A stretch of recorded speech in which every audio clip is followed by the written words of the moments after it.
Well, good morning. This hearing will come to order this morning. I want to welcome everyone to today's hearing on Inspect What You Expect Construction Contracting Practices at VA. I would also like to apologize in advance that I may have to leave early or intermittently for a markup at the Natural Resources Committee taking place this morning. I apologize in advance for that conflict. I know that some other members may have to leave for that same purpose. They'll be affected as well. But we'll get through the hearing as best we can, or we'll recess if necessary to accommodate those. Before we start, I'd like us to real briefly do the Pledge of Allegiance. So if everyone would rise, we'll start off that way. I pledge allegiance to the flag of the United States of America and to the republic for which it stands, one nation, under God, indivisible, with liberty and justice for all.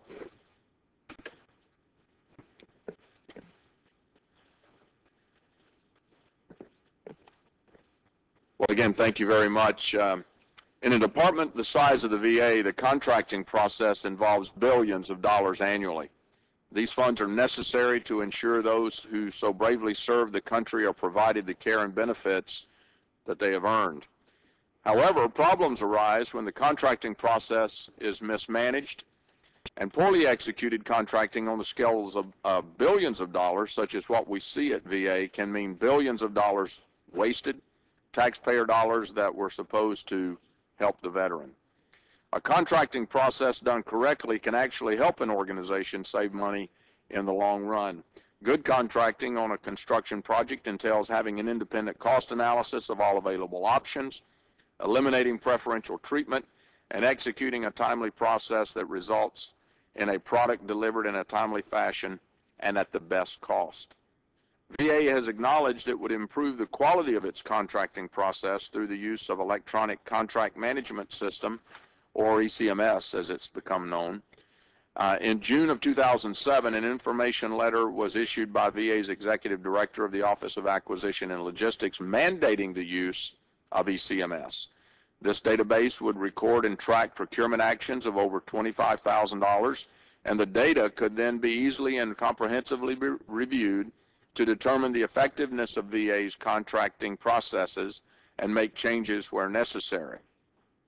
Cost overruns could be identified and addressed early on and perhaps even prevented in the first place. This sensible approach to overseeing the contracting process could reduce overall contract mismanagement, prevent potential fraud, and ultimately prevent wasted taxpayer funding. For some reason, despite its mandated usage, many supervisors and managers across the VA choose and have chosen to ignore ECMS, instead allowing the contracting system and associated runaway costs to continue. VA's Office of the Inspector General found clear cases of missing and incomplete information, and in one test discovered that 83% of the transactions that should have gone into ECMS were left out. Examples such as this dilute the value of ECMS as an accountability measure, and in the end, veterans and taxpayers bear the loss. While VA acknowledged the OIG's findings and concurred with recommendations for improvement, it's my wish to see concrete evidence of that improvement. Reports of other clear cases of contract mismanagement are equally disturbing, including bundling contracts as well as splitting contracts, as was substantiated by the Deputy Assistant Secretary for Acquisition and Logistics nearly a year ago.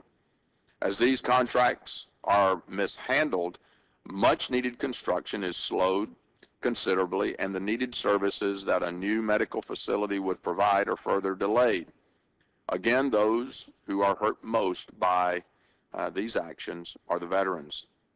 If we are to get this right, there must be decisive leadership in contracting and accountability for contracting actions at all levels.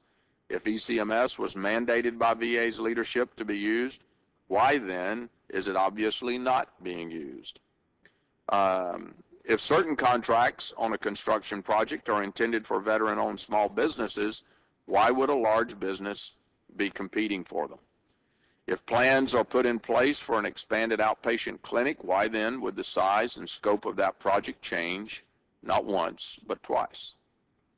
It is past time for these billions of construction contracting dollars to be used effectively, efficiently, and in a timely fashion so that veterans who need the services provided by these facilities can access them.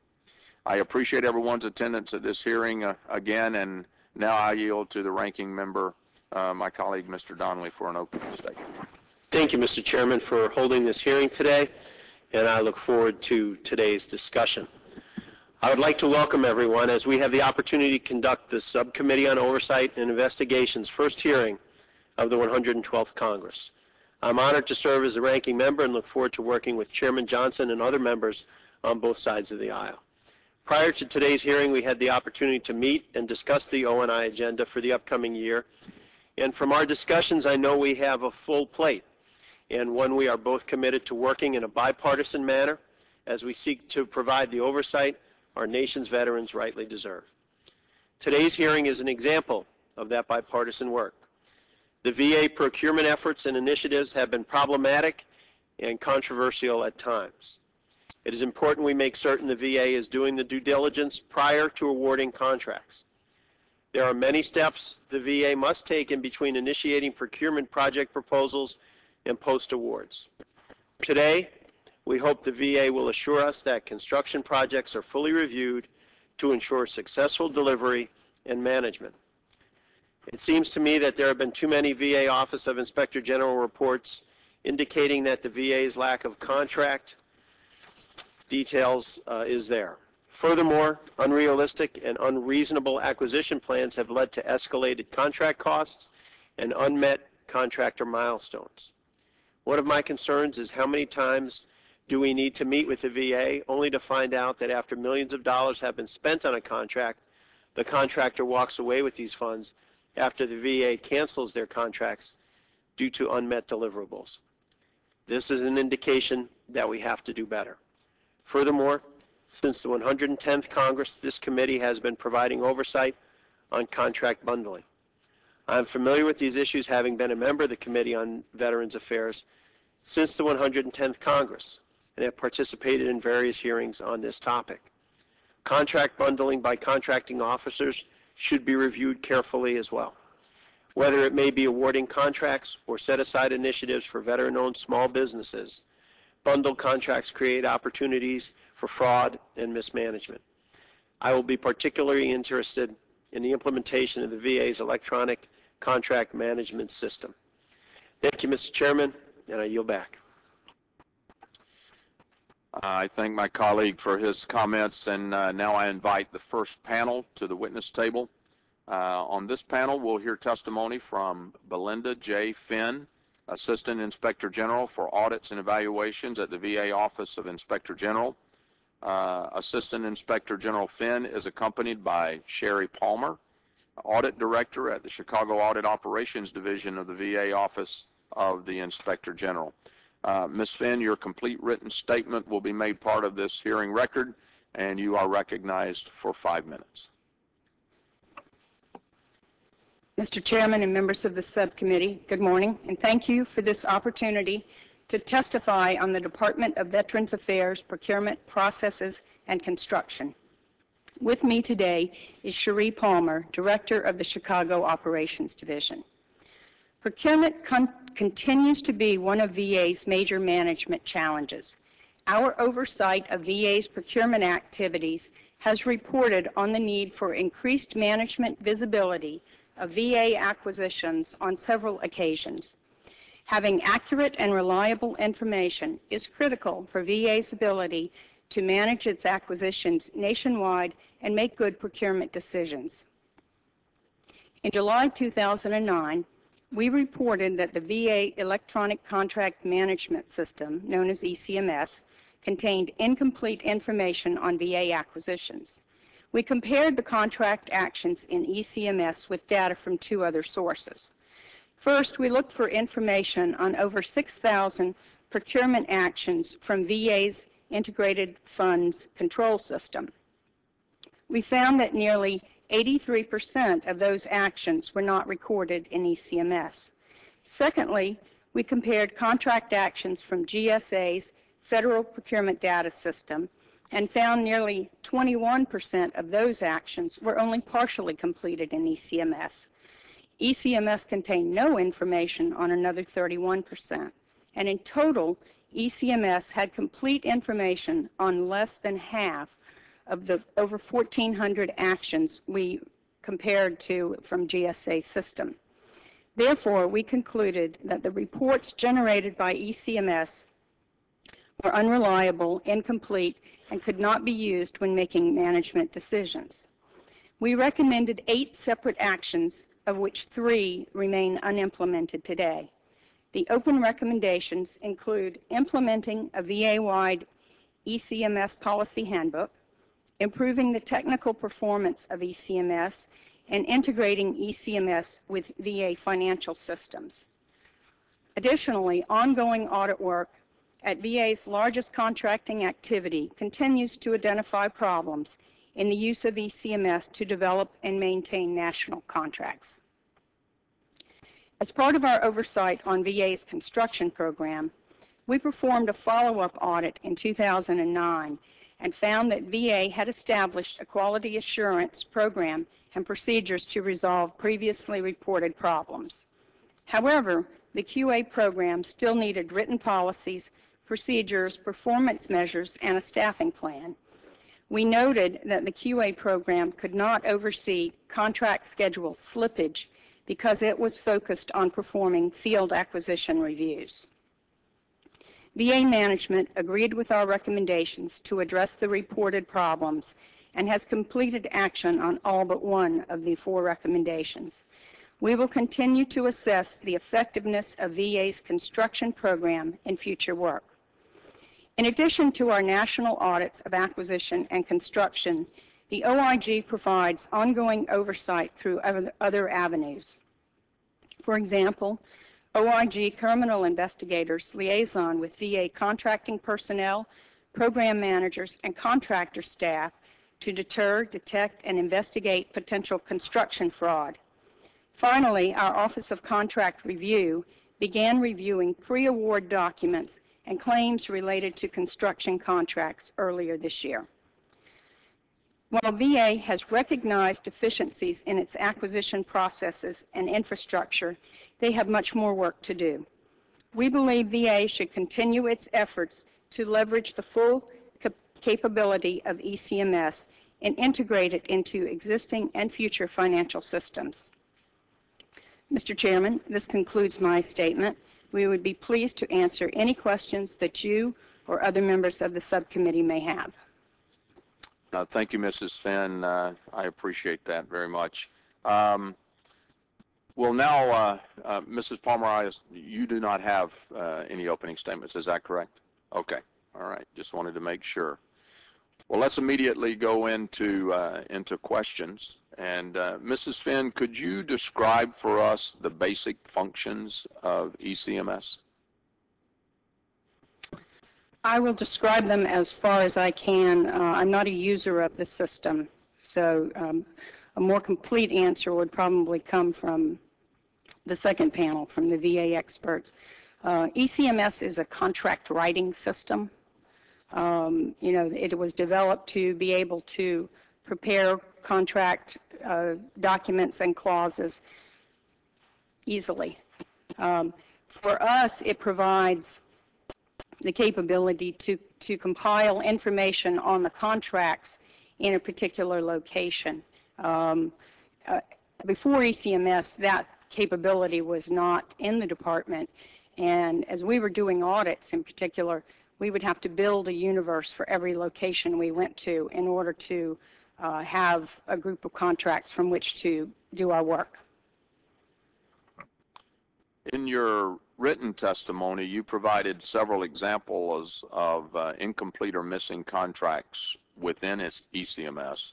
In your opinion, would the proper use of ECMS have aided the VA in more effective project management?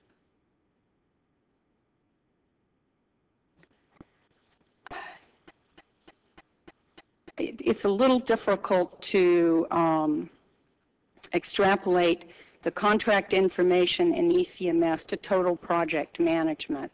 And I say that because project management involves much more than just managing the contract.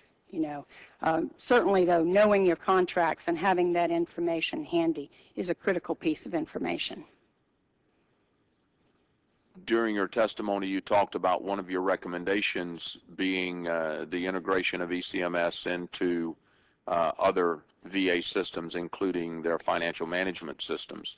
I believe that's what you said, if I understood correctly. Certainly, program management, financial management of projects is a core aspect of any program management philosophy or system. Is it safe to say that if ECMS were being used properly and integrated properly, that we would have, the VA would have, a more effective vision or ability to see comprehensively what's going on within these very expensive contract or construction projects? I think that is fair to say.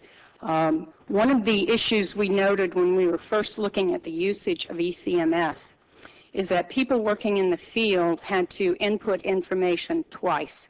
They had to, in order to use ECMS, they had to put it in ECMS, and they also had to put it into the IFCAP system, which is the Integrated Fund Control.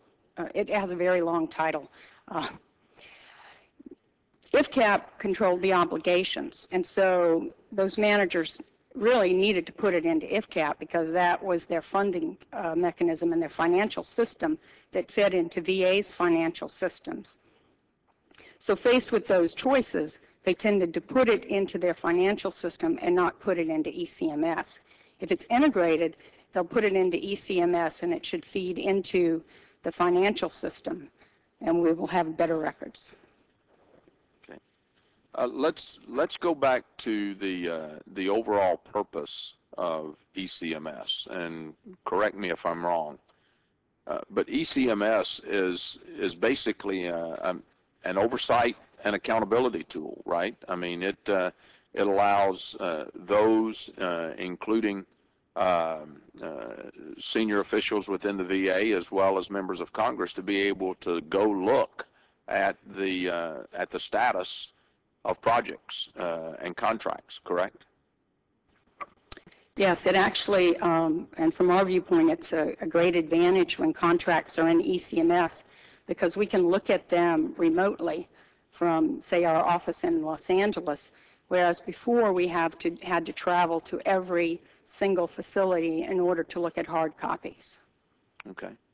All right. Thank you very much. I think that's all the questions I have at this point. I'll now yield to Ranking Member Donnelly for his questions. Thank you, Mr. Chairman. Good morning, Ms. Finn. Thank you for being here with us today, and good morning, Ms. Palmer. Thank you very much. I am from South Bend, not too far away from Chicago, so it's good to see you out here. Ms. Finn, why do you think these problems have developed? Is there like a consistent theme as to something VA is missing or is failing to do in hitting the proper contracting methods? Are you referring to why consistently we find ECMS still isn't being used? Yeah. Okay. Ms. Palmer has some insights on that. I'm going to ask her to share them. Thank you, Belinda. We surveyed, during our audit work for the audit of ECMS, we surveyed 1,382 users across all VA business lines. Our survey respondents stated that ECMS is not used consistently due to personnel shortages, time constraints, heavy workloads, inadequate training, conflicting guidance, and they also stated that the system was slow and cumbersome. They also told us that they received conflicting guidance on how to use the system. During our ongoing work at the National Acquisition Center, we found that although OANL mandated ECMS usage, it did not adequately ensure the required use of ECMS. Contract data is entered and maintained in the National Acquisition Center contract management system, which is a separate system. However, ECMS is the mandated acquisition information system. It only serves VA customers, and that's why they utilize two systems. Other government agencies, non-VA customers using the national contracts cannot access the information available in ECMS. The CM system provides an Internet electronic catalog function that allows non-VA customers to access NAC contract data. Do you feel the VA personnel who do contracting that the ECMS system is there, but they more or less feel, I've got to get a contract done, I've got to get this organized, I've got to get this out, and they really don't know how to properly use ECMS? Is that what you're hearing? I think the survey that we did in 2009 would agree with exactly what you said, but we haven't done any follow-up work to. Ms. Finn, do you have any estimate, ballpark? We're not going to hold you to an exact number, obviously, but the failure to use the system properly, the contracting that is done with some of the steps missing, do you have any idea how much money this is costing us at the end of the day? How much money could be saved that's not? No, sir, I really don't. I can't say for sure those contracts aren't managed properly. We just know they're not being recorded. Okay. And so what we have is that we can't say the contracts aren't being run the best that contract can be run. It's just not been put into the system the right way. It's not in the system, and so therefore the visibility of that contract is possibly going to be limited once you get away from the local facility where the contract was awarded. What do you think is the most important thing that the VA can do to start running these contracts properly?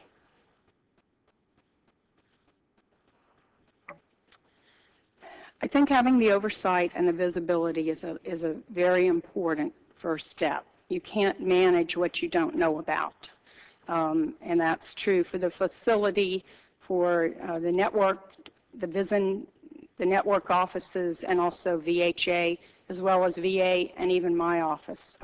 It's hard to provide oversight when you don't know about something, and you have to go search it out. I think that's a key. I think the problems with the usage of ECMS being cumbersome and hard, those are hurdles that the department is still working on to improve the technical performance of the system, and that's a critical step because as you said, if you're pushed for time, you may skip a step because it's hard to do. So they definitely need to work on improving the technical performance of the system, and the integration to make it seamless will help improve the visibility a great deal. Well, my time is up, but I want to thank both of you for your efforts to do a good job with the VA and to save taxpayer dollars. So with that, Mr. Chairman, I'll yield back. I thank the gentleman. I now yield to my colleague from Tennessee, Mr. Rowe, for your question. Yeah, thank you, Mr. Chairman, and thank you all for being here today. I guess one of the questions, we talk a lot about mandates around here. They're being adjudicated in the court about another subject. But if the VA is mandated to implement and use this system, are there any penalties if you just decide it's too, I think you mentioned, we don't have enough people, it's too cumbersome and slow, we're not trained, and on and on. Those are all excuses. But if you're mandated to do it, I thought you should be doing it. And if you don't do it, is there any penalty involved for not doing it? I don't know of any penalty, but the VA panel who's coming after me may be able to answer that question. Okay, I realize that new things or different things are hard to do. I mean, we've all been in new systems that are difficult, and we tend to go with what we are comfortable with and we know has worked before. And so I guess the next question I have on the new ECMS system, it was put there for transparency. Is that correct? So that you and I and other people that would have access to this information so that we can make decisions about how these billions of dollars in VA are being spent. Is that correct? That's my understanding. Yeah. And when it's not being implemented, is there a way, Ms. Finn, and I guess Ms. Palmer, either one of you can answer this, that you could easily find out this information, or is it just a rat maze? No, there is not a way. In the past, in order to do audits at facilities, we've had to resort to searching through financial systems using, cost accounting codes or other mechanisms to try and identify contracts. How long? Very difficult. How long? So it would be impossible for me or anyone, any citizen or anybody else to ever get that information. I would think it'd be pretty close, yes. Okay. So, and one of the reasons, how long has this system been in place? When was it implemented? What year? 2007. So this is the fourth year that it would have been implemented. Yes, sir, I believe so. And it's not being used. And since there's no penalty, there really isn't any urgency to implement the system, the best I can see. Is that correct? The system is being used. It was not being used totally when we did our first audit. We haven't done a full follow-up to see the total usage now. But we do know from some statistics the department has reported to us, as they have increased their oversight since our report, that the usage has increased dramatically. Well, I guess from an O&I investigation, is it reasonable to think that when you implement a system that you should be able to do it in less than 4 years? I guess I would say the system is implemented. It has taken that long to get consistent usage, and I don't know if it should take 4 years. It does seem a little long. I think we know the answer to that question, and this is through the VA procurement and various contracting. Of course, they'll be up here in a minute, and we'll be able to ask them questions. If you had a suggestion, would you relook? Do you think that your particular investigation has uncovered anything? Because you mentioned something I thought was very important. Because they're not entering it doesn't mean it's not being done right. It just means Yes. it's hard to find the information. Correct. Not that the VA's hiding anything or anything like that. It's just that they are not. Well, we'll find out in a minute what they're doing. Any other comments about that? If I'm not, I have no further questions. No, sir, I don't. I thank the gentleman for yielding back. At this time, I'd recognize the gentleman from Georgia, Mr. Barrow. Thank you, Mr. Chairman. Ms. Finn, thus far we've been talking about the subject of knowing what you're getting in the way of goods and services.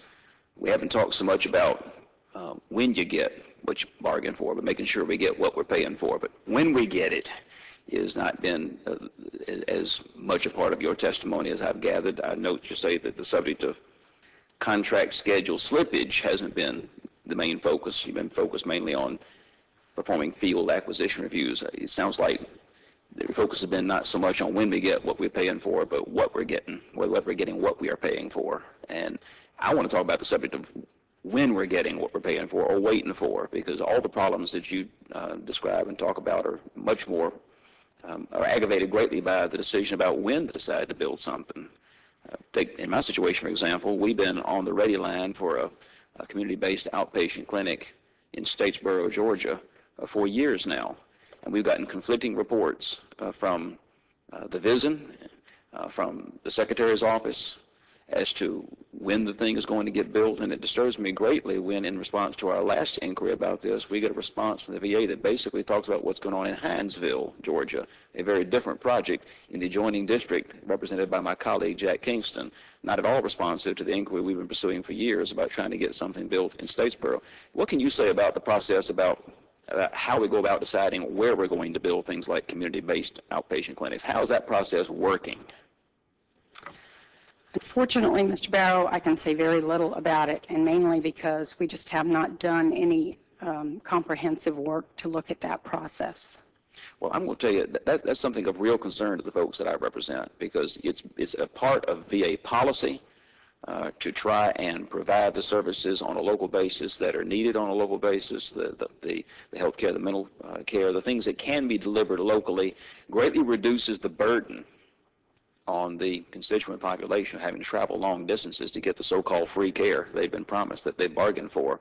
And to offer that promise on the one hand and then be dangling out the prospect of a CBOC in a hugely underserved area like I represent, you got the folks in Augusta who are just ready to go to include these folks in their network. They want to get going on this. You got the constituent population in the 5-county area surrounding Statesboro that's just dying to get local care. They don't have to drive, so they don't have to drive an hour either to Dublin or to Savannah or worse yet to farther places in order to get the low maintenance, high impact care that they can get through a CBOC. And we have not gotten a straight answer yet as to when that's going to happen. So in addition to all the things that you are preoccupied with, those of us are still waiting to find out when we're going to get in line to experience all the problems that you're grappling with. So I thank you for your diligence in focusing on your part of the problem, and understand as well the part of the problem of deciding where we're going to build things and when we're going to build them. If you can take that issue up, please,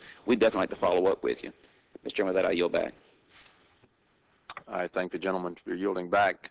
I now recognize the gentleman from California for his question. Thank you, Chairman Johnson. Good morning, and thanks for coming this morning.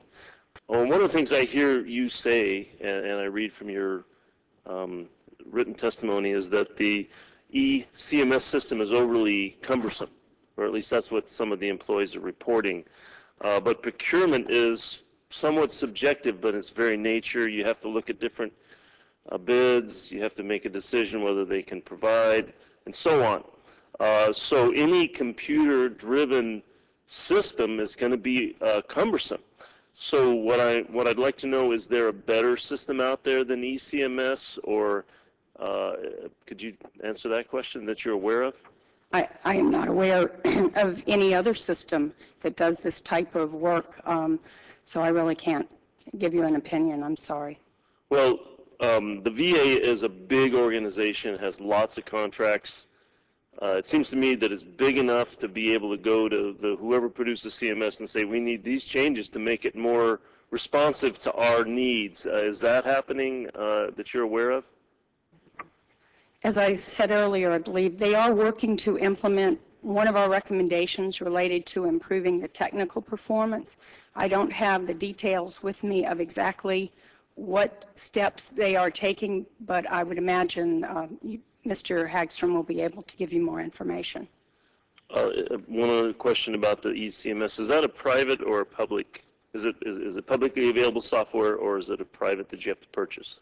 I believe it is privately developed and proprietary. Okay. Do you know if there's anyone here from CMS this morning, or if they're paying attention to this hearing? I do not know, sir. Okay. Well, I hope they are. And I would recommend that the VA use its purchasing clout to work with them to make the system more easily responsive. And I certainly appreciated my colleague Mr. Rowe's comments about enforcement. How do you think we can ensure greater oversight and transparency of the VA system in general? I think we can ensure greater oversight by continuing to provide oversight from your side and also from mine. You know, as we continue to look at things, we do see improvements. Continued attention, I think, makes a difference.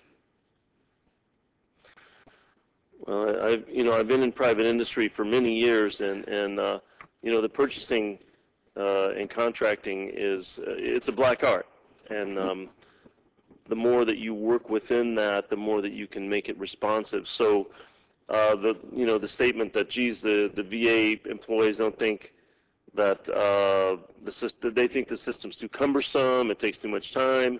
No, those excuses don't fly with me, and they don't make sense. So we're going to have to keep an eye on that as we move forward. And thank you for your testimony. I thank the gentleman. With the committee's indulgence, I have another couple of questions, and so I'm going to go into a second round here, and we'll try to make this brief. If any of you have additional questions, gentlemen, we'll get to those too. Mrs. Palmer, would you read back again what you said earlier in your survey, what people said were the distractions or the reasons why they were not Yes, Chairman. using ECMS? The survey respondents stated that ECMS is not used consistently due to personnel shortages, time constraints, heavy workloads, inadequate training, conflicting guidance. It's a slow and cumbersome system, and they received conflicting guidance on its usage. Okay. As a former chief information officer myself, and with over 30 years in IT, I can certainly relate to the technical aspects of a cumbersome system. Outside of the technical aspects, though, and I'll address this to Mrs. Finn and to both of you, actually, if you'd like to respond. Outside of the technical aspects of the system, and it's subjective whether that's cumbersome or not, depending on the user, every one of the other reasons for inconsistent use are management decisions, right? I mean, that's what management is supposed to do, is to provide training. Training is an integral part of the acquisition of a system like ECMS. Everybody has workloads to deal with, and certainly time constraints. It seems to me ECMS, that kind of system that does contract writing, is designed to break down time constraints. So and I'd appreciate a response from both of you, would you agree that the inconsistent use reasons given are primarily focused around management issues?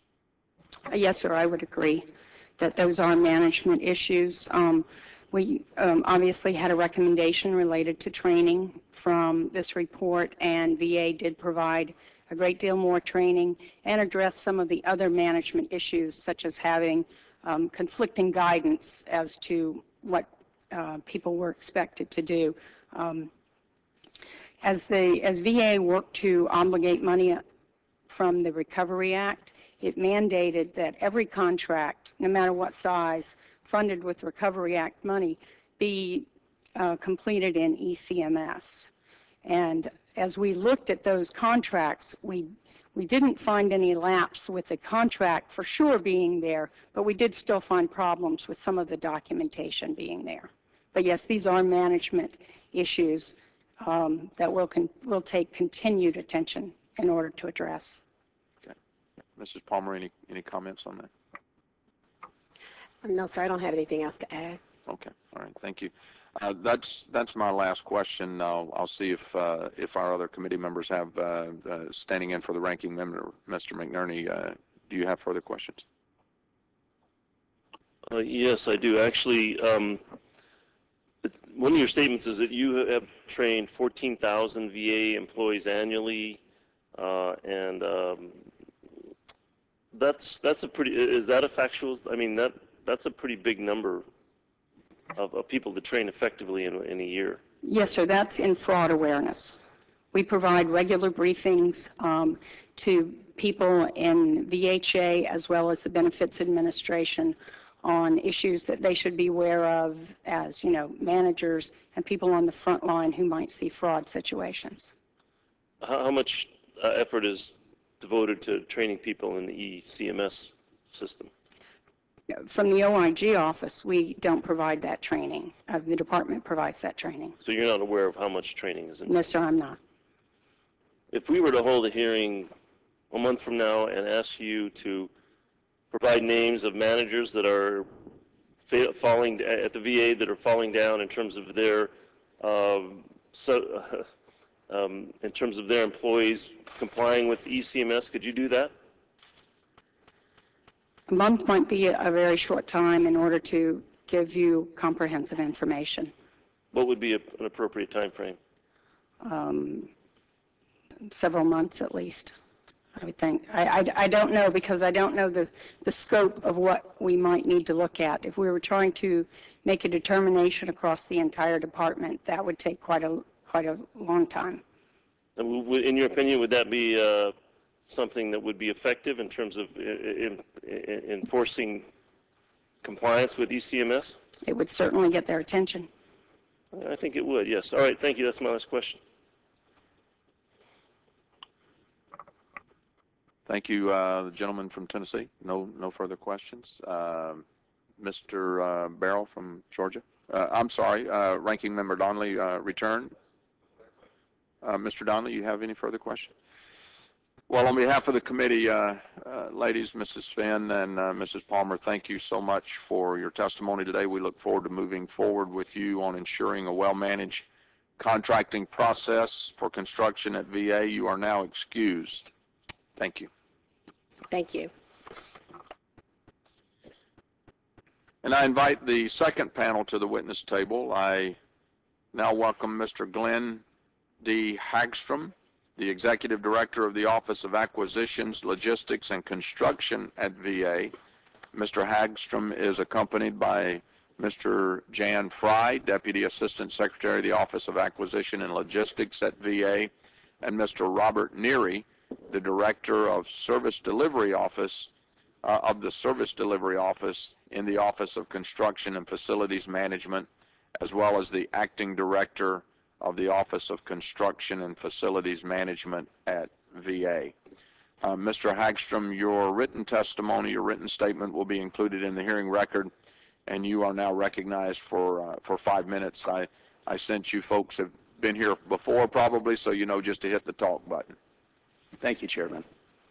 Chairman Johnson, Ranking Member Donnelly, and distinguished members of the committee, thank you for the opportunity to appear before you today to discuss the Department of Veterans Affairs Acquisition, Logistics, and Facilities Management operations. It's a privilege for me to represent the many dedicated and hardworking professionals who provide mission-critical support every day to necessary contracts, logistics, support, and facilities are available for some of our nation's most extraordinary citizens, veterans. The Office of Acquisition, Logistics, and Construction was formed in October 2008 to support the construction needs of the Department of Veteran Affairs. These organizations were brought together to provide an enterprise approach to policy, process, and systems necessary to support these similar functions resident in each of the VA administrations. The core responsibilities and an integrated acquisition model were affirmed by the Secretary on April 2010. Together, these structural and process changes will enable the Department to serve our internal customers' needs and ultimately our veterans in a more efficient manner. OALC has 6 fundamental roles in the operation of the Department: achieve clear ownership and accountability of the VA contracting mission, gain control over acquisition and facilities management information, effectively manage the acquisition lifecycle for contracting and construction, develop critical human capital resources, enhance information management to support corporate decision-making, and finally, improve service delivery. With the focus of today's hearing on VA's electronic contract management system and the major construction program, I'd like to inform the committee on where we stand with regard to completing the recommendations identified by the OIG in each of the reports. Currently, OALC has 2 VA OIG reports with 4 recommendations that remain open. As part of OALC's continuous improvement process, the findings and recommendations of all OIG and GAO reports are captured, analyzed, tracked, and acted on. First, the audit of VA Electronic Contract Management, ECMS, published in July of 2009, identified 8 recommendations, 5 of which the OIG has closed. Significant progress has been made through management actions to complete system user training, with training teams available to the administrations upon their request, putting in place oversight programs at the administration and headquarters level to review ECMS usage, and the ability to perform real property leasing functions within the system is in use. 3 recommendations remain open. The recommendation to develop and implement a VA-wide ECMS policy and handbook to ensure consistent use and compliance with the system requirements is nearing completion. We completed developing and providing an integrated role-based matrix for using the individual ECMS user guides in the December 2010 release of the system. The remaining action to complete policy revision will be completed by the end of this month. The second open recommendation deals with the technical performance of the system. In response to this, we have completed Phase 1 of our technical refresh in January 2010, with Phase 2 scheduled to be completed in June of this year. The refresh includes server replacement, software changes to increase performance, and expanded data repository capacities. Finally, the remaining recommendation was to determine the feasibility of integrating ECMS with the integrated funds control point activity, accounting, and procurement system to streamline the procurement process. The integration software has been completed and tested and is scheduled for production rollout in the first quarter of fiscal year 2012. The audit of VA's major construction contract award and administration process identified 4 recommendations, with 1 still remaining open. Successfully closed were recommendations to establish effective mechanisms to monitor contract slippage and ensure the timely closeout of major construction projects, and develop a staffing plan to ensure quality assurance responsibilities are met. In the remaining open recommendation, OALC is developing written quality assurance policies and procedures and program performance measures addressing all quality assurance services areas of responsibilities. Phase 1 of this recommendation was completed in December of 2010, and Phase 2 will be completed in June of this year, at which time we will recommend to the IG that the report be closed. Also, in 2009, the Government Accountability Office issued a report on VA major construction, noting that VA generally met GAO best practices for a federal major construction program in 10 of 12 areas. From that report came 2 recommendations that VA fully supported and is in the process of implementing. First, the use of an integrated master schedule, and second, conducting a risk analysis based on the project's cost, schedule, and complexity. Both of these recommendations will be completed this fiscal year, at which time VA will have implemented all 12 of GAO's best practices. As proud as we are of the many improvements in VA's acquisition and facilities management operations, we recognize the need for continuous improvement and will work diligently to maintain the confidence of the American public and the Congress. Mr. Chairman, we appreciate the opportunity to discuss VA's acquisition, logistics, and construction operations with you. My colleagues and I are available for your questions. Thank you, Mr. Hagstrom. What is the purpose of using ECMS? The purpose of ECMS is an electronic contract writing system. As the requirements of our contracting officers have increased over the years for reporting certain measures, data up to the federal procurement data system, the complexities of the contracting business at large, the majority of our executive agencies have brought on these contract writing systems to have a central repository for our contracting officers to develop those contracts and do any modifications or keep track of what is happening with that specific contract. This information, if you will, then flows to what's called the procurement data system, which is the system of record, if you will, for the federal government, the federal procurement data system. And it also tracks much of the same information that is resident in ECMS. ECMS, if you will, performs that back shop capability of the details that surround the contract. Do you consider ECMS an effective tool? There's always improvements that can be made to integrated systems. I believe it is.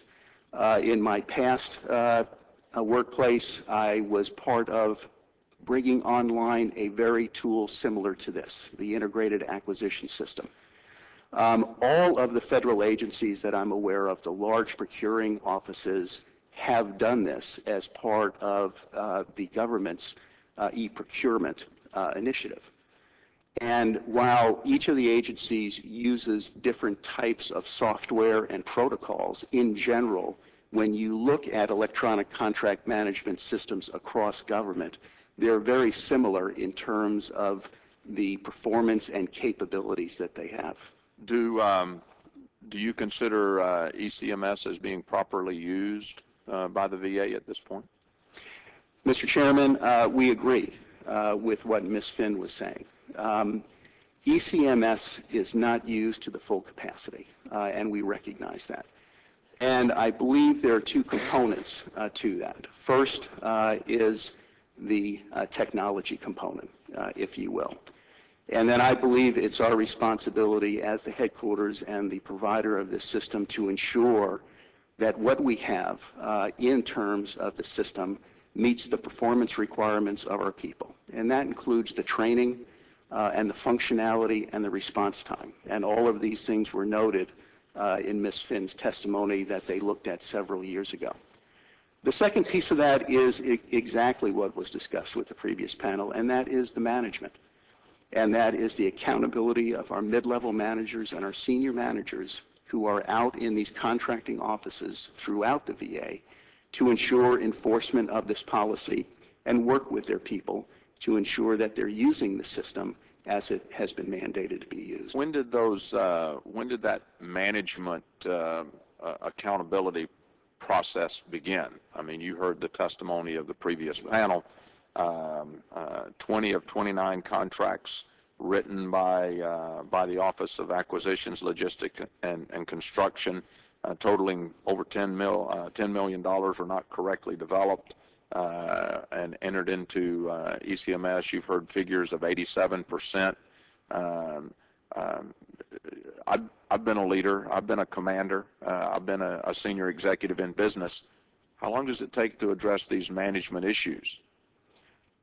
Unfortunately, in this particular case, it's taken much too long. If I could ask Mr. Fry, who's also the senior procurement executive for the department, to comment on the implementing of the system that took place back in 2007. Yes, if I could take you back a little bit, I arrived here at the beginning of FY 2006 and discovered we had no contract writing system. I was astounded given the fact that we were the second largest federal government organization. We were literally writing contracts using Microsoft Word. I referred to it as writing contracts on the backside of an envelope. So we set about immediately to implement a contract writing system. We spent just a little over $20 million, implemented it across the entire enterprise, and we completed that and we're fully operational capable by July of 2007. Following up on what Mr. Hagstrom said, this is a system that we use to write contracts, but it gives us a repeatable, measurable process in doing so. It gives us that all-important database so that we can punch the button, literally, and know how many contracts we've got across the VA, the dollar amounts, and that type of thing. Mr. Fry, I apologize. My time is up. We're probably going to have a second round. We'll get back into this a little more. I'll give you something to think about, though. 4 years later, $20 million of American taxpayer dollars, and we got a system that's not being used for the most part. When you consider previous testimony, 83% of the data not being in the system. That's a long time and a lot of money being spent with very low return on investment by the American taxpayers. Something's wrong here, and I hope we can get into that. I'm going to yield to Ranking Member Donnelly now for his questions. Thank you, Mr. Chairman. I'll throw this out to all of you. What do you think is the most important next step you can pursue to make ECMS work better, to make the contracting system work better? If you had your choice, what next on your plate is the most important thing to do? I think it's a continual process. You're never going to complete this process because people forget. We continually have new folks in the contracting business coming into the department, so there's always this continuum of requirements. I think one of the most important thing is training. Providing the adequate training to our people for them to be able to use the system, understand the system, and exploit its capabilities. And this training is provided at the request of the administrations, but also when a new contracting officer joins the department, they're required to go through a 4-day course at the VA Acquisition Academy to understand and learn the system and how to use that system.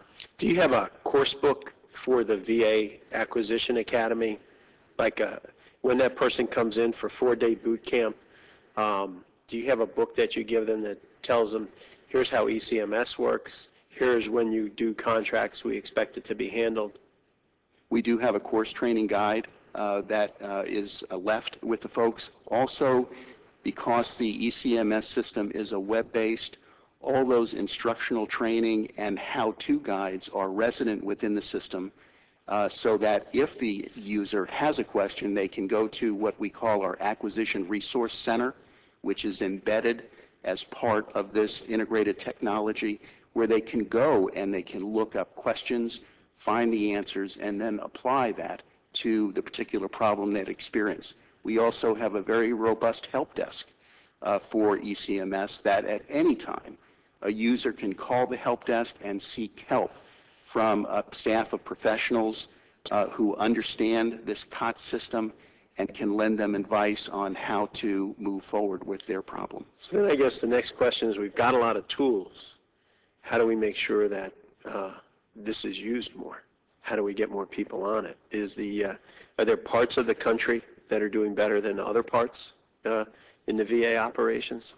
There are, when you start to peel this back, if you look at it, there are certain operations and areas with the administrations who are, if you would call, super users, where all the contracting officers are using it, and there are other areas where they're not that.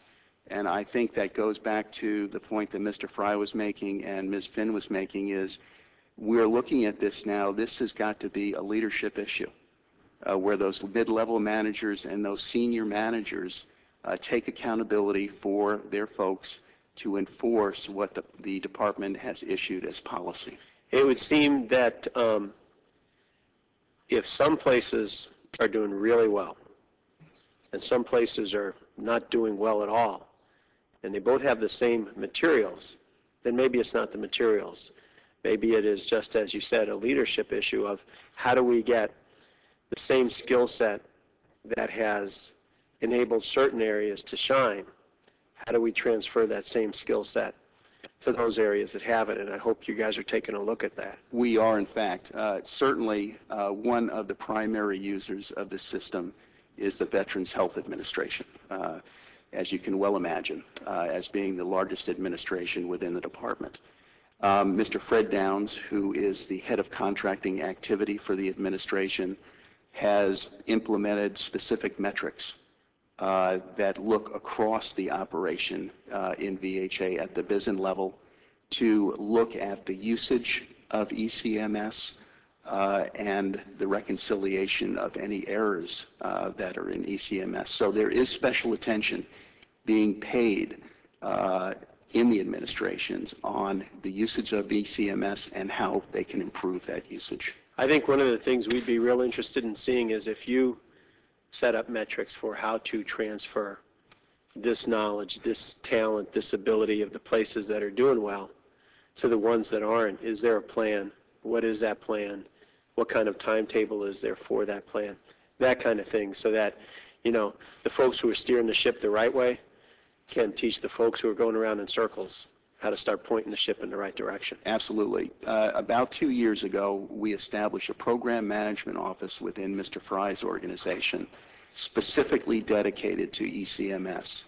And Ms. Harvey, who's the executive director of that organization, has user forums of the folks out there who are actually typing on the keyboard, if you will, to continually get feedback from them on what the issues with ECMS are, how we can improve the system from a technical standpoint, and the priority of which these issues are tackled. Well, thank you very much. I'm out of time. Thank you, Mr. Chairman. I'll yield back. Thank the gentleman for yielding. Gentleman from Tennessee. Okay. Thank you, Mr. Chairman. You know, we're here to provide the best services and care for veterans. That's the purpose of this VA. And also to watch after taxpayer dollars so that those dollars get down to actually providing services for veterans. And let me just tell you a little bit of my frustration about this morning. I got your testimony here at 5 minutes till the time this committee started. I sit down the night before and read all of these, and I had a book last night that my staff spends time preparing, but there was nothing in here from your group. And I'm wondering if you're responsible for making sure that all this gets done. Wouldn't it be good if we had had this yesterday so I could have read your testimony yesterday? Now, I don't know why you didn't get it here till 5 minutes till 10, but all I heard was your testimony. I didn't have a chance to read it, to analyze it, to think of some questions. So that's just a comment. I want to Mr. Barrett's point, I want to get to some things that you were talking about just a minute ago and how on a cost analysis, who conducts these cost analysis? And I think that's what ECMS is about. How do you make these decisions about whether a structure should, a new construction site should occur, whether you should renovate one, and then how do you follow that construction? How do you follow that money to make sure we're getting, and I'm going to get to that point in a second. So how's that done first of all? Mr. Rowe, ECMS is not designed to do that. ECMS is not a decision-making tool for the construction and facilities management process in terms of determining site locations, in terms of... Okay, that's fine. You've answered that question. That's done another way. It is. But it's then, if you have a contract and that's entered, then you can find out if that contract is being implemented or written properly and followed properly. Am I right? That's correct. Okay, then the reason, I guess, that leads to another question I have. There was when you're evaluating these things, there was a project, I think, out in Denver or someplace out west in Denver, where a replacement medical facility had been appropriated money in 2004, 6, 7, 8, 9, and 10 with a total cost of $500 million for 40 beds. Well, I just helped at home build a hospital with 120 beds that was a fraction of that much money. How in the world does something like that happen if there's any oversight and some place that I, one of the other congressmen here, can go look at? How could that ever happen? Congressman, if I may, Denver was a situation where the scope was continually changing on that to decide whether or not we were going to have bed towers, as an example, or not have bed towers, what size of the facility was. I would ask Mr. Neary, who's the Acting Director of Construction and Facilities Management, to comment on that, if I may. Thank you. Thank you, Congressman Rowe. The Denver facility. Mr. Neary, would you press your talk button, please? Thank you. I apologize. The Denver facility is not 40 beds, but it's 184 beds. It also includes a very large outpatient component. But you're correct that the project was incrementally funded over a period of years. And one of the areas that VA has identified as needing improvements is in the early planning of major construction projects, and looking forward to having a multi-year program plan so that prior to our introducing a major construction project in the budget, we have a better handle on what is to be constructed. In the case of Denver, it was originally identified as a project that would build a replacement hospital. Then a decision was made to lease hospital beds from the University of Colorado Hospital and only build an outpatient clinic.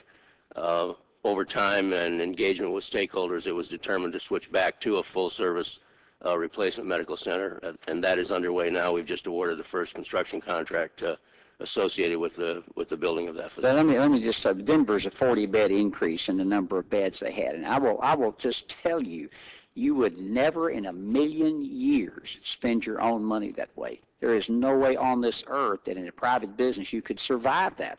A hospital can't make that kind of a goofy decision now because of the income they have to pay for their debt load. They can't do it. And I think that what we're all getting to here is that we want our money, our tax dollars, your tax dollars, spent as efficiently as we can so that the veterans get the care they need. And spending $500 million, that's a lot of money on a project. I mean, we could have spent a lot of that money for Mr. Barrow that have an outpatient clinic in his district. You'd had 10 of them for that much money, or 50 of them. So I guess my frustration is that when we're spending the taxpayers' dollars, we don't seem to be looking after them like they were our dollars, which they are. I believe we are, and we certainly should be. It's very important to do that. In the selection of projects going forward, the cost analysis is performed in terms of renovation versus new construction versus leasing, that in an effort to make sure that the appropriate project is selected to be funded. Okay. Thank you. I'll yield back. Will we have a second round? Yes, we will. Thank you. Thank you for yielding. Mr. Barrow. Thank you, Mr. Chairman. Mr. Hagstrom, you heard my questions to Ms. Finn and her capacity as Assistant Inspector General for Audits and Evaluation. She really doesn't get into the area, and certainly wasn't getting into this morning, the area of deciding what to build and when to build it. And she was given sort of an appreciation of what she's able to do. You, though, as Executive Director of the Office of Acquisitions, Logistics, and Construction, certainly are in a better position to help me understand just how it is we decide what to build and when to build. You're quite right in response to Dr. Rowe's questions. ECMS is just sort of like a super duper checklist for what to do when you are building something or going to do something. My question to you is, help shine a light on the process for deciding when and where they're going to build something like a community-based outpatient clinic. How does that, tell me how that's done? I'll certainly attempt to do that, sir. When you look at the process begins with the users at the administration level, and in this case for the CBOCs or HCFs, the major medical centers. So based on the modeling that VHA uses, they look at the demographics, they look at the future population, and things like that in terms of determining what the needs are of VHA to serve our veterans. At this point, it's beginning to sound like you're describing the management counterpart of a super-duper checklist like ECMS. My question is not how do you do it, but who does it? As I said, the requirements generation is built by the administrations, the user. As we spoke to the full committee last week on the implement of this. Well, different users don't establish priorities between themselves, for example. I'm here to tell you that the folks at the Charlie Norwood VA in Augusta are all hell-bent for leather to get this thing done. We were encouraged and told by the folks at VISN, the folks at the Georgia Department of Veteran Services, and by the VA to poll the constituent community. And we got we got input as to thousands of families that would benefit from having this. We more than met the criteria. The question is, when do you decide what order you go in? We got one that's come online that wasn't even started in Georgia until after we had already submitted our petition showing 5,000 people within a 30-mile area of Statesboro ready to participate in this with all the benefits they get from this. And we find the one in Hinesville just down the road is going forward. When we ask about Statesboro, we're getting a letter that's actually talking about what's going on in Hinesville, telling us don't worry. It really bothers me that in urging action on what we've been promised for many years, that might be interpreted by somebody in the VA as saying we're urging support for further progress in Hinesville. I mean, I don't even know if folks know what we're talking about when we're reaching out to the VA to find out what the status is.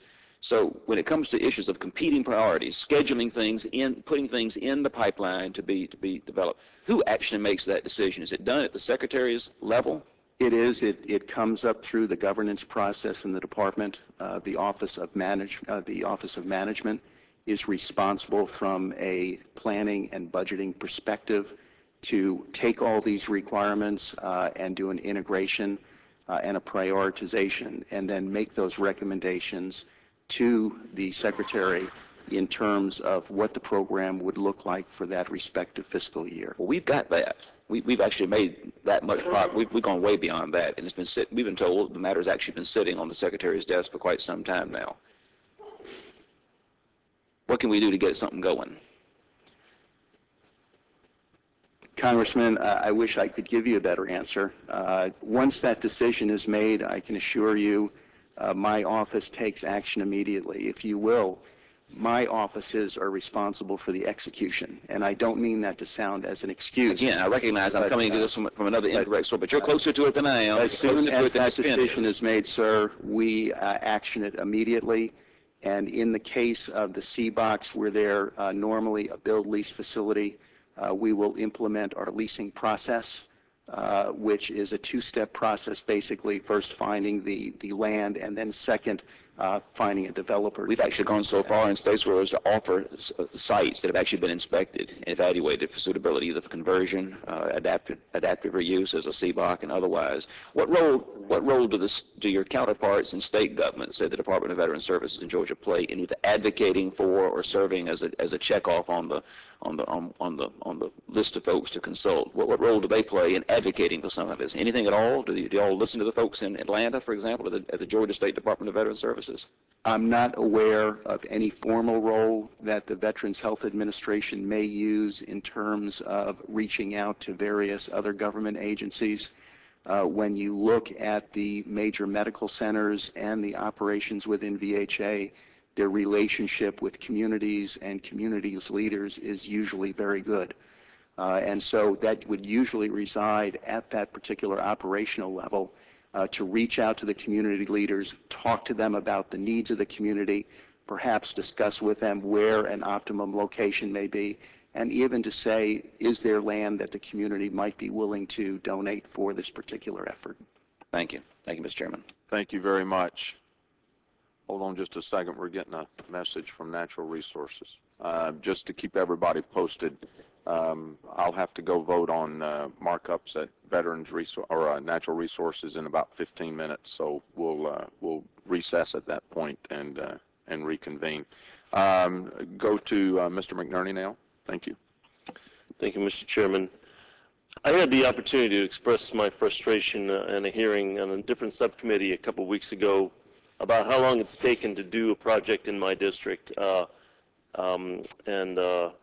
It took about 2 years to decide what county to put the project in. It took another year, and it hasn't been decided yet what location within the county to put the project in.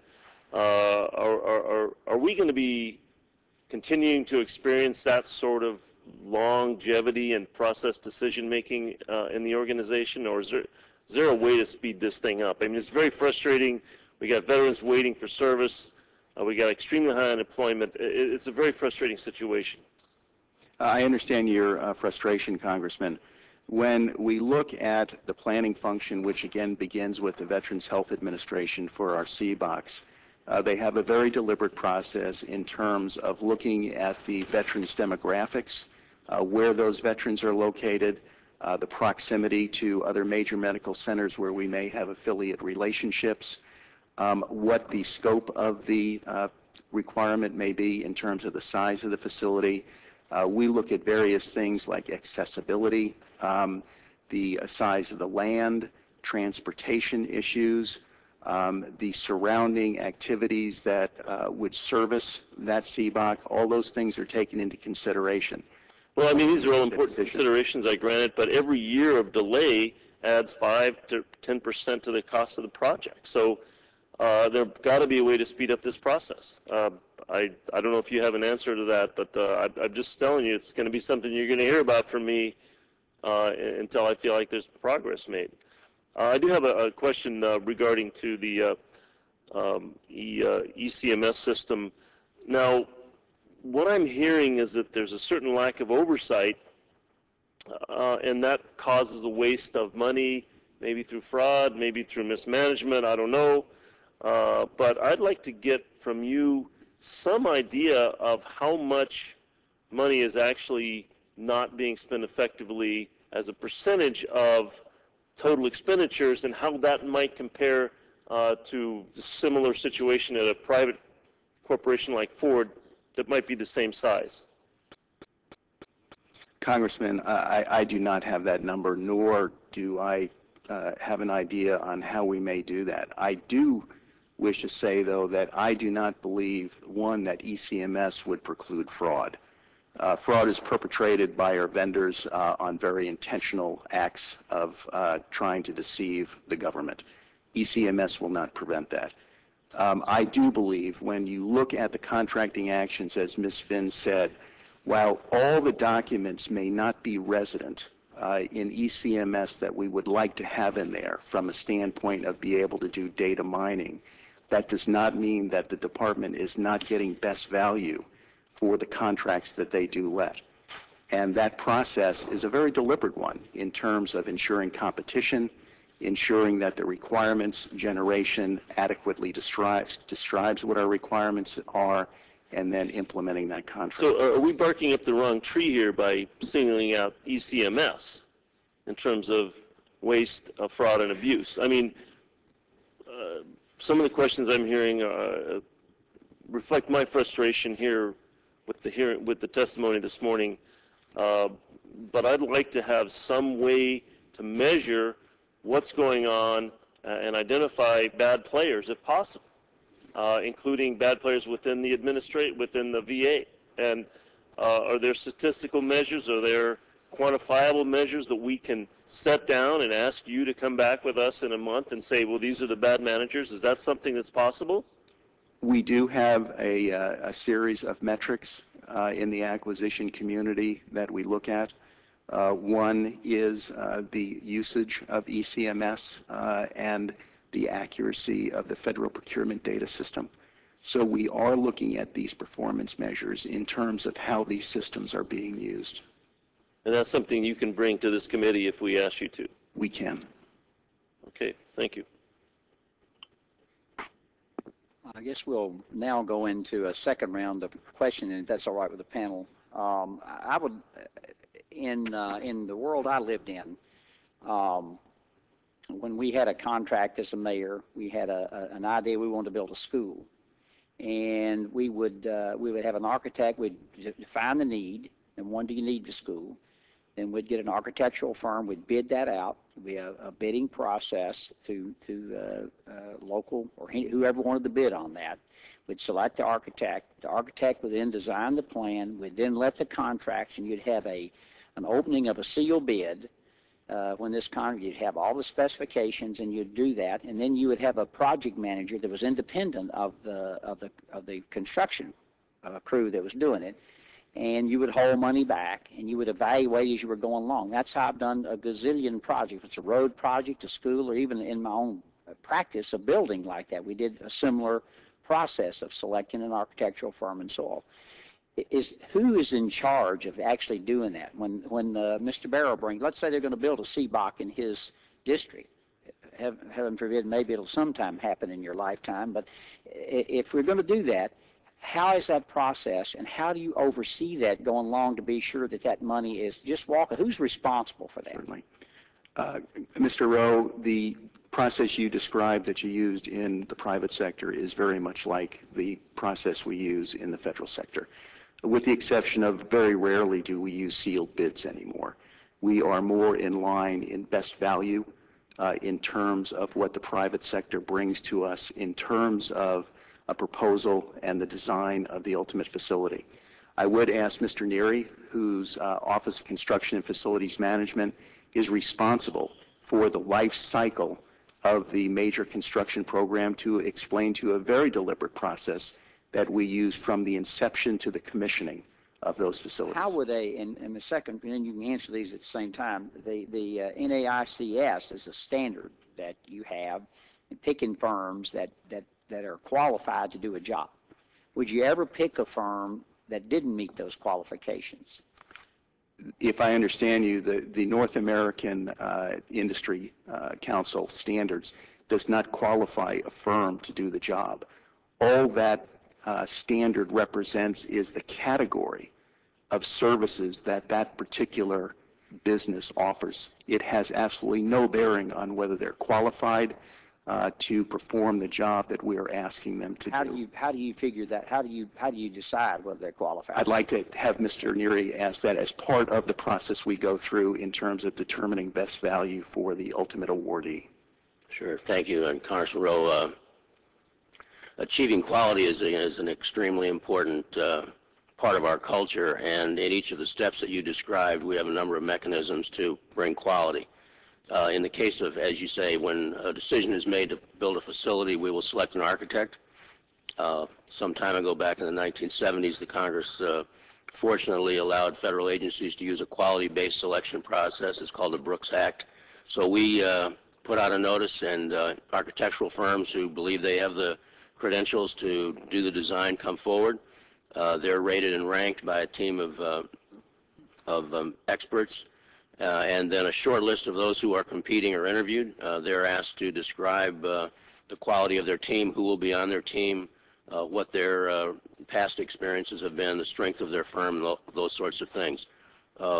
Once selected, they're put to work, and their work is monitored by not only our own staff, but typically a peer review AE, another architectural firm that we've selected to participate in reviews. Their work is reviewed at each of the major milestones in the design process. Design is complete and approved, then put out for bid. As Mr. Hagstrom said, we utilize a best value selection process where we judge the competitors on a combination of quality factors and price, their experience, the strength of their team, the quality of the individuals, et cetera, the strength of their subcontractors that they plan to use.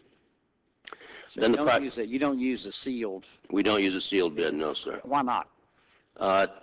It's generally been not only our experience, but experience across the industry, that if you take into consideration the quality of the folks as well as the price, you will get a better contractor? Well, the lowest price doesn't always get ours either, but I think it's a much, anyway, that's the process you use. I think it's much fairer. That way you get some of the hanky-panky out of it, potentially, So, with the seal bid. okay, well, as I say, of course, we don't do that presently. Once a contractor is selected and they're required to, they're selected on a fixed price contract, they are required to utilize a critical path method tool to document all the steps that are taken in executing the project. We monitor the critical path, and we. I get it. It's sort of like, except for the seal bid, it's very similar. But if we're not getting the information in there, how do you know? How would I know that a process that is being done well? And the other two questions I have for you all is that if this is mandated to put this data in there, why isn't it being done? And secondly, is there any penalty if you don't do it? If you just, we're 4 years into it and we're still not using it. Sure. Well, I'm very pleased to. The ECMS system is utilized across the entire VA. 100%. Thousands of contracts. In my organization, where we have high dollar value contracts, but right now we're working on about 60 of them. We are very good about using ECMS. We put our data into ECMS, and so in the case of the major construction program, it is there. So it's there in the major construction. So where isn't it there? What the OIG just told us, it wasn't there. Mr. Rowe, the problems we encounter are within the administrations principally, in terms of the multiple contracting officers that sit out there at the MISN or VISN or network levels that are across the VA to ensure the consistency of data accuracy and just having them enter data. And so while within CFM it's rigorously used, unfortunately it does not have that rigor across the whole VA. So why? And again, back to the no one's answered. If it's mandated, why isn't it being used? And number two, is there a penalty if you don't do it? If you just blow it off and don't ever do it, what penalty is it? As we said, why? I think when you looked at the initial operating capability of ECMS, there were some technical issues. We've addressed those with a technical refresh in terms of accelerating the speed that the system responds to you. We've increased the functionality in terms of making it easier through drop-downs and pick lists. So the issue goes back to the leadership. It's supposed to be up in 12, I think you said, when I heard you say that the refresh. The refresh will be completed this summer, and the technical interface for the accounting system will be implemented in the first quarter of FY12. Okay. I have no further questions now. Mr. McNerney? Mr. Rowe. So I asked this question of Mrs. Finn, or Ms. Finn, and she wasn't in the right position to be answering that question. Is there a system that's better than ECMS that we should be using? I mean, Mr. Fry, you're the one that selected ECMS, are you not?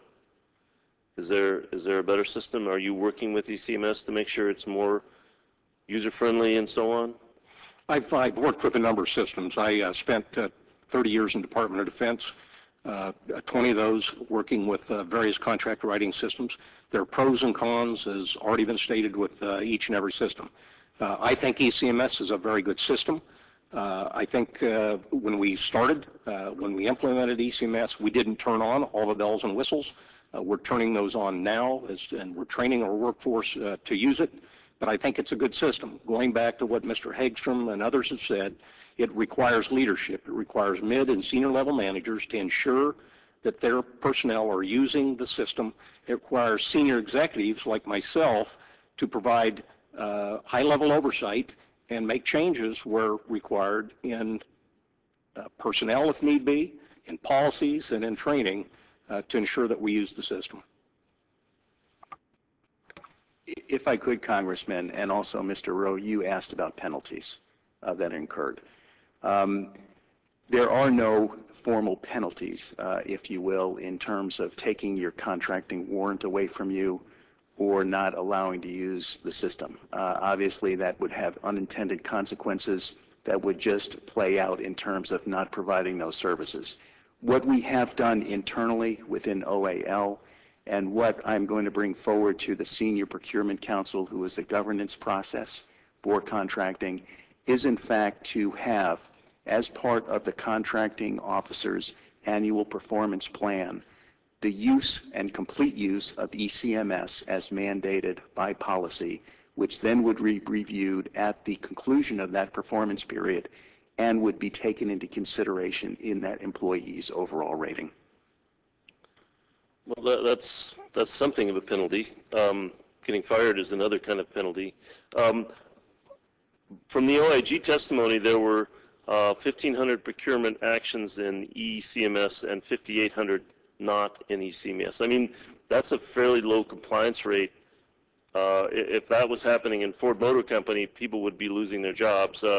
So all I can say is that you got to do better.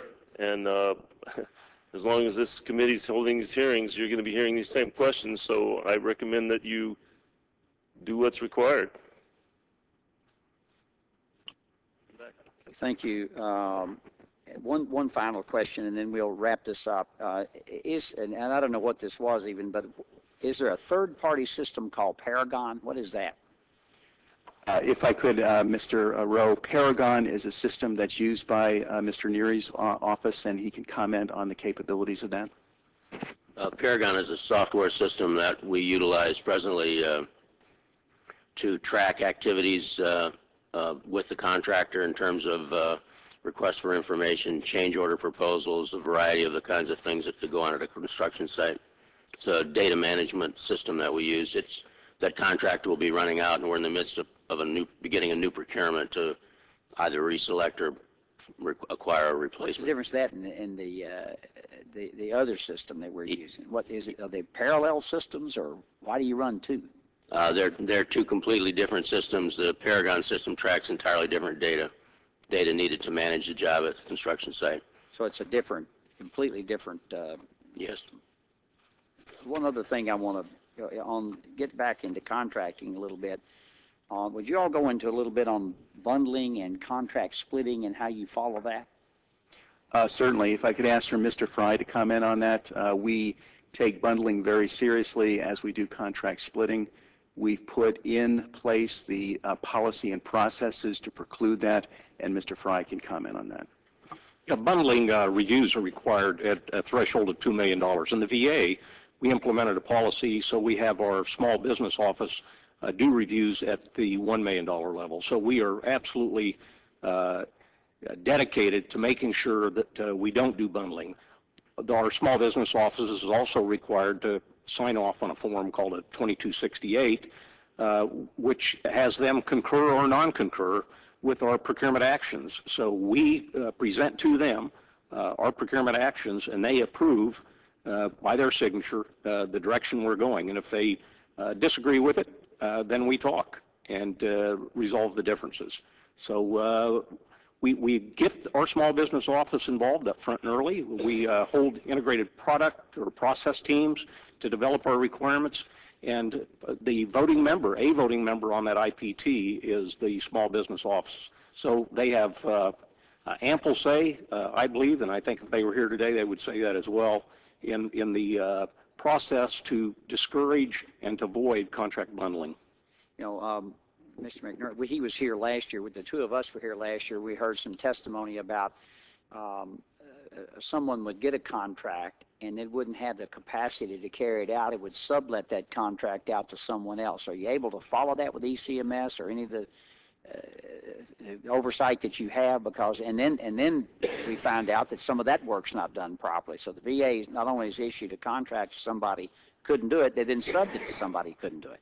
Yes, Mr. Rowe, that's an issue across the government. In the VA, the way we're addressing that is we've hired a supplier to come in and do independent verification and validation for us. That contract will be put in place this month.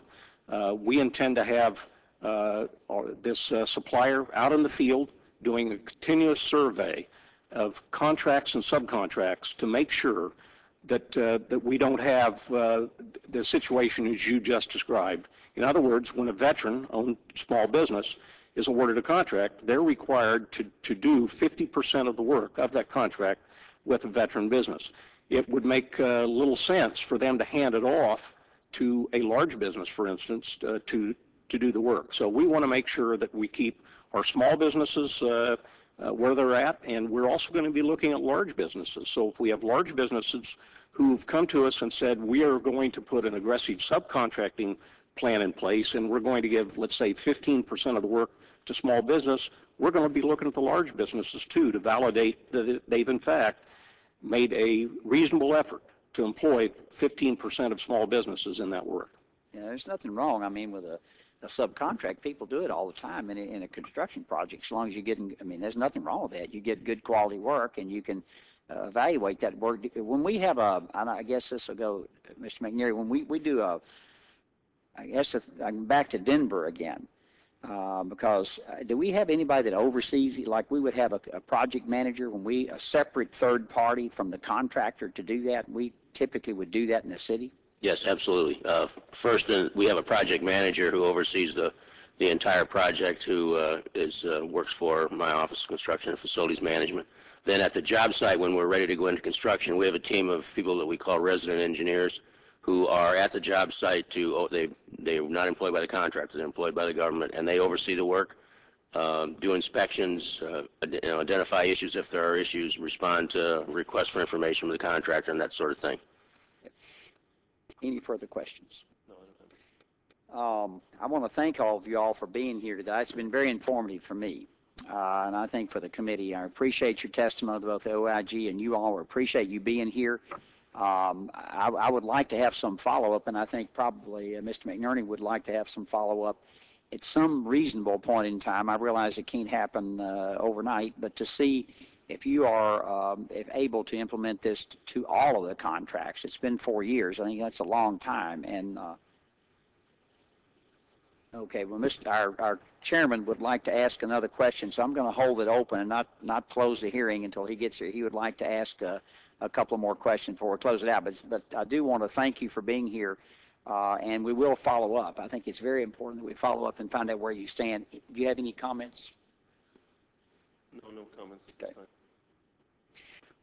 We'll just recess until the chairman returns. Thank you, Congressman.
The hearing will come to order, and I thank the panel for indulging me. I apologize for having to step out, and I thank the committee, although it looks like a committee of one now, but I thank my colleagues for indulging as well. Mr. Hagstrom, I've got a few more questions that I'd like to get into. You mentioned earlier, one of you did, I think it was in your testimony, that you have a robust help desk system associated with ECMS. I'm very familiar with help desk systems and their capabilities. Could you provide to this committee a report of the trouble tickets and the resolution thereof of those trouble calls since ECMS went live? Certainly, Mr. Chairman, we'll be happy to provide that information for the record. I'd like to see that, and we'll anxiously await that. I want to talk a little bit more. I know you got into it a little bit before I left. For my benefit, tell me what Paragon is. Certainly, Mr. Chairman. If I could ask Mr. Neary to explain that. It's part of the program management system that they use in construction. Okay. Certainly, Mr. Chairman. Paragon is a software tool that we currently use to manage data of activities that take place primarily at the individual construction sites, recording requests for information from contractors, change order documentation, that sort of thing. And so it enables us to track what's in the house, if you will, and actions that are being taken, establish deadlines, suspense dates for accomplishment, and then we can look across the system at that data to look for trends and any other information that would be useful in guiding us in moving the program forward. Okay. If I look at a side-by-side comparison of the capabilities that have been advertised for ECMS, ECMS, by your testimony, is a contract management system. It includes tracking project administration, contracting or contract management, establishing and enforcing standard acquisition practices and department-wide policies. If I look at Paragon, it says it's for track project administration, contracting, and maintaining payment records. When did the VA start using Paragon? I'd have to check, but I would suspect it was 7 or 8 years ago. So Paragon was in place when ECMS was brought on board?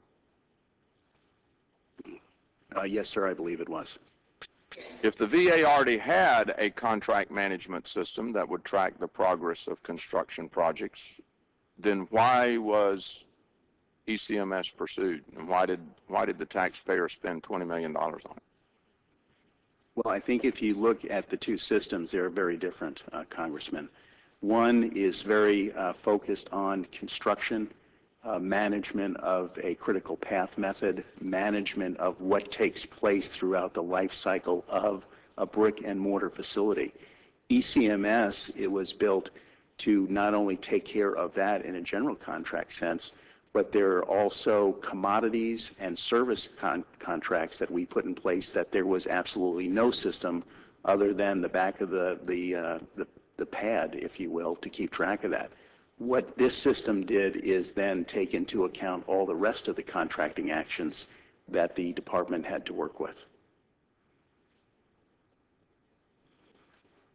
Now we know that Paragon is being used, and that the data that's being placed in Paragon is being cross-referenced to ECMS.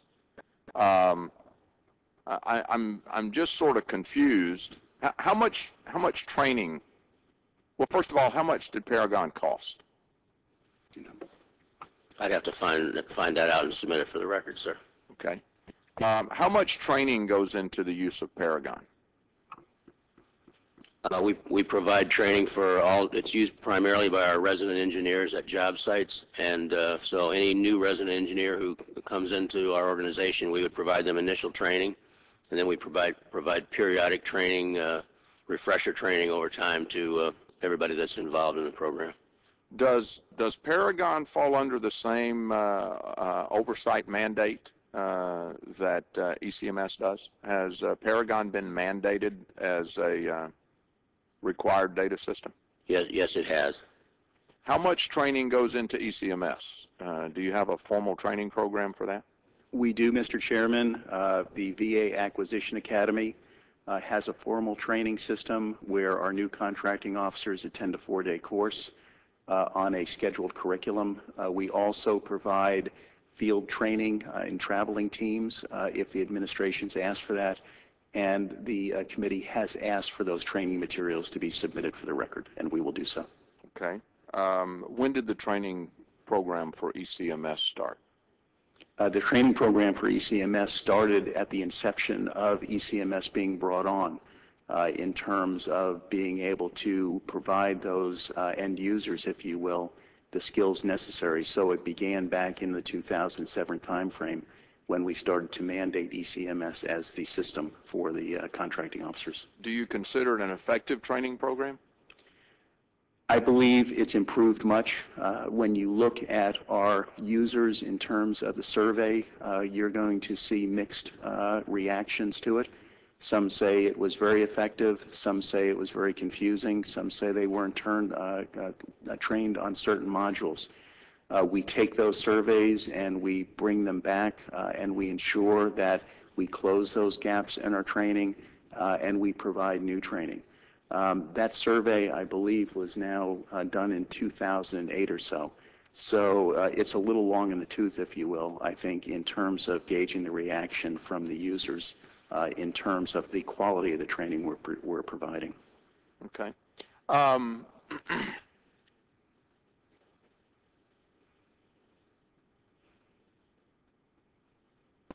How do you account for the fact that that data is being entered into ECMS not at the beginning of a contract, but later, sort of after as a second thought? I think that goes back to some of the issues that the contracting officers have brought forth in terms of the functionality of the system, the response time. But I'd ask Mr. Fry, if I could, to continue to comment on that.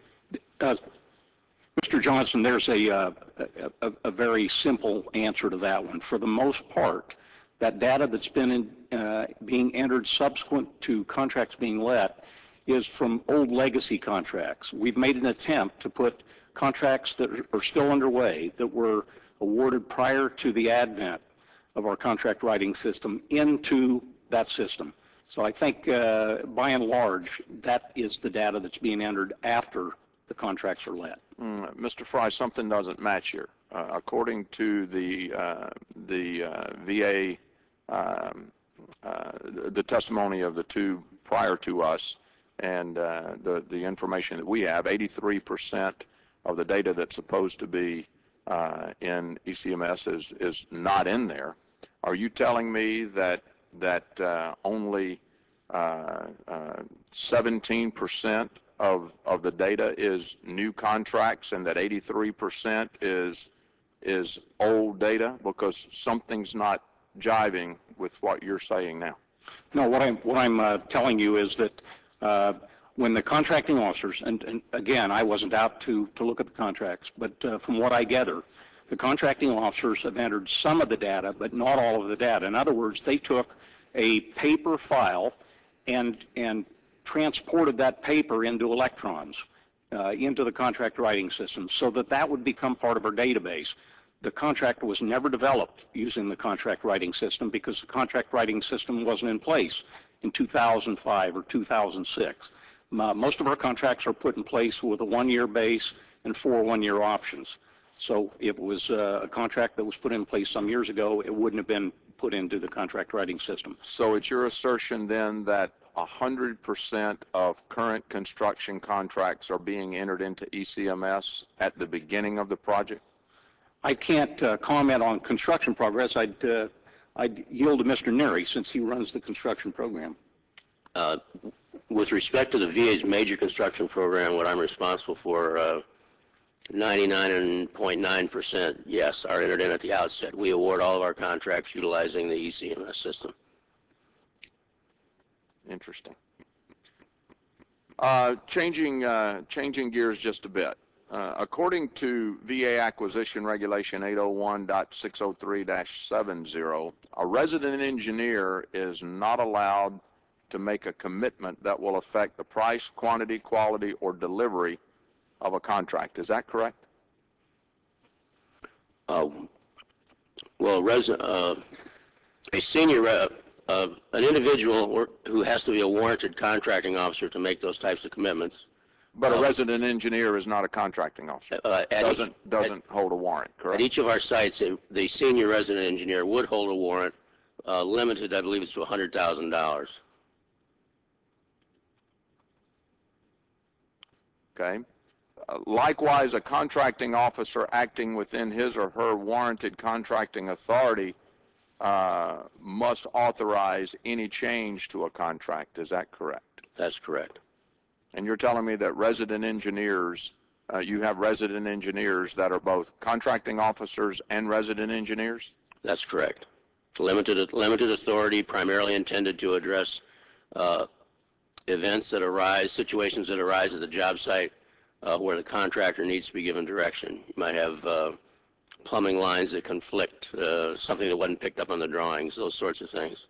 To your knowledge, do you have resident engineers then that are not contracting officers that are making decisions regarding the price, quantity, quality, or delivery of a contract? I'm not aware of any situation where a non-warranted resident engineer is making those decisions. That should not be happening, no. Okay.